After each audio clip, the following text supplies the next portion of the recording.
Hi guys! Mangumpra ta og fish. Today guys, mamalit na kog fish para sa Christmas. Kay mo mahal na ang fish. Ubani ko ninyo, charot.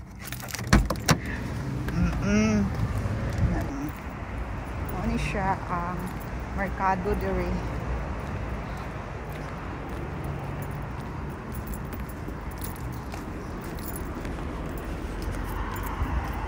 Ano siya guys?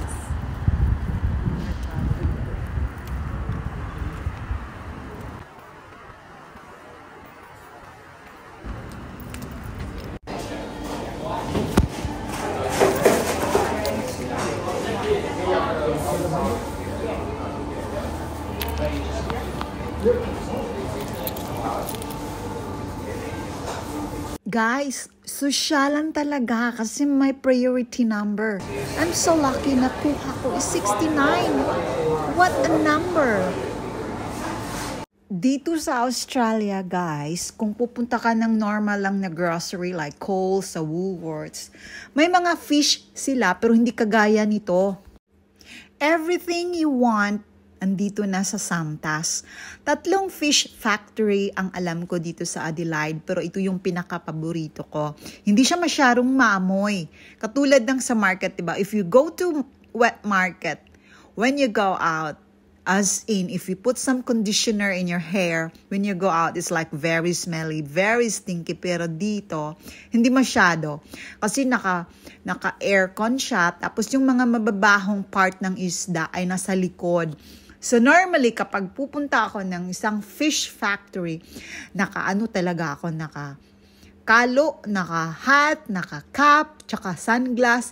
Minsan, tinatabunan ko pa yung mukha ko na yung mata lang ang nakikita dahil hindi ko kaya yung amoy. Hindi sa maarte, kaya lang may iba pa akong shift o may isa pa akong trabaho na minsan nahihiya ako na amoy isda ako, 'di ba?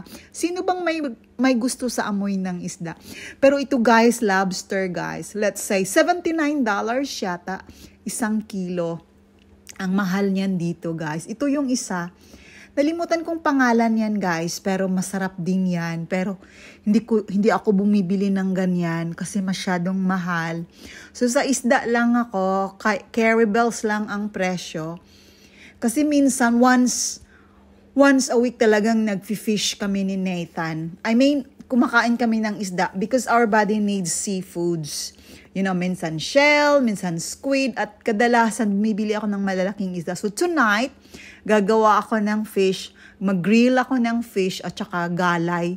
Yung potato, sweet potato leaf, yung sinasalad ko at saka pair ko ng isda. Ito din, mura lang itong prawn na ito. Super laki, 1 kilo, pero 300 yata or 260 isang pouch nito. So, mamahal din siya. Minsan kasi kapag peak hours or papalapit na ang Pasko, ang Australia, talagang if the demand is so high, di ba, aakyat din yung presyo. Kasi kadalasan, sino bang hindi sa seafoods? Regardless of anong race mo, Australian ka man, Indian ka man, Asian ka man, we really love seafoods. So itong shop na to, dito ito sa Richmond area, makikita nyo ang daming tao kasi papalapit na ang Pasko. There are 3 shops na nagbibenta ng fish, pero ito yung gusto ko kasi kompleto na at saka mura lang. So, ito na yung binili ko. Papalapit na si Guapo, guys. Can you, this one? And remove the scale. And, kalisod ba mag-English, guys? Oy, sabi ko, remove the scale. Tama ba yun, guys?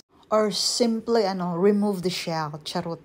So, ang daming mga part-time job dito. Itong mga batang ito, mga students to sila, guys. Every Christmas or New Year, nag-hire sila ng mga student just to serve the people, the customer sa ilang mga order. Kasi, alam mo, kapag peak time, they really need, so easy talaga ang shop na ito. So, andito na siya. Can you remove the scale and cut a little in the tail and cut half? Half, yeah. No, like that. Yeah. Hi! Salamat naman guys, nagkaintindihan din kami. So, natapos na rin ang araw ko, pauwi na ako guys. So, mag-fish kami later. See you next time guys. Thanks for watching.